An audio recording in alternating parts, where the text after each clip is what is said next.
दोस्तों, एक बार की बात है। महात्मा बुद्ध अपने शिष्यों के साथ तीर्थ यात्रा के लिए जा रहे थे। चलते चलते रास्ते में एक गांव आया। महात्मा ने कहा, आज का विश्राम इसी गांव में करते हैं। यह कहकर अपने शिष्यों सहित उस गांव में चले गए। गांव के लोगों ने महात्मा को देखा तो बड़े प्रसन्न हुए और महात्मा के लिए बहुत सा अच्छा आसन लगाया। सभी अपने अपने घरों से अच्छे अच्छे पकवान बनाकर लाए। रात होने पर सभी बच्चे बड़े स्त्रियां महात्माओं के पैर दबाने लगे और आराम से बैठकर ज्ञान की बातें सुनने लगे।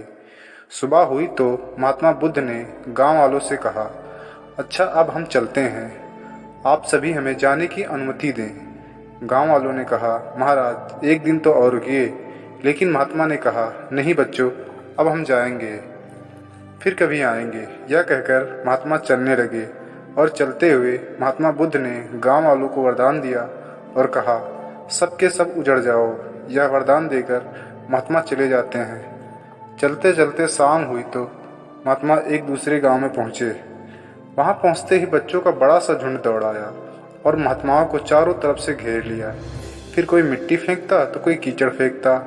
महात्मा लोग बड़ी मुश्किल से उनसे पीछा छुड़ाकर एक जगह गए और जो अपने पास फटा पुराना कंबल था वही बिछाकर बैठ गए। काफी देर बाद गांव के कुछ बड़े बूढ़े आते हैं। वे सब भी महात्माओं को देखकर हंसने लगे और मजाक उड़ाने लगे। एक जवान व्यक्ति ने तो महात्माओं का कंबल ही छीन लिया और कहा, इनके क्या काम आएगा, कम से कम मेरी भैंस तो उड़ेगी। और वे महात्माओं का अपमान करते हुए चले गए। महात्माओं ने भूखे प्यासे रहते हुए बड़ी मुश्किल से रात बिताई। सुबह होते ही महात्मा चलने लगे और चलते चलते महात्मा बुद्ध ने गांव को वरदान दिया कि सबके सब बसे रहो। गांव से काफ़ी दूर जाने के बाद जंगल में एक नदी आई और कुछ फल के पेड़ नजर आए। तो महात्मा बुद्ध ने कहा, बच्चों यहाँ थोड़ी देर विश्राम करते हैं। वहाँ पर महात्मा लोग फल खाते हैं और नदी का शीतल जल पीते हैं। तब एक शिष्य ने कहा, महात्मा क्षमा करें, हमारे मन में एक बात खटक रही है, आप नाराज ना हो तो हम पूछ सकते हैं। तब महात्मा बुद्ध ने कहा, बोलो बच्चा, क्या जानना चाहते हो। शिष्य ने कहा, महात्मा, जिस गांव में हमारी अच्छी सेवा हुई वहाँ के लोग कितने अच्छे थे।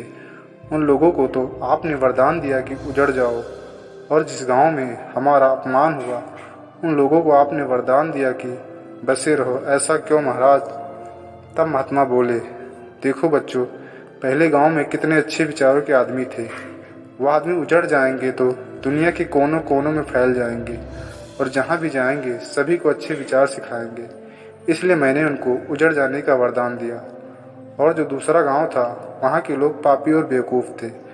वे जहाँ भी जाएंगे तो अन्य लोगों को पाप व अन्याय करना ही सिखाएंगे। इसलिए उनका एक जगह ही टिके रहना ठीक है। इस कारण मैंने उनको वरदान दिया कि बसे रहो। महात्मा की बात सुनकर सभी शिष्य अत्यधिक प्रभावित हुए और गुरु का अभिवादन करके वे सभी आगे बढ़ गए।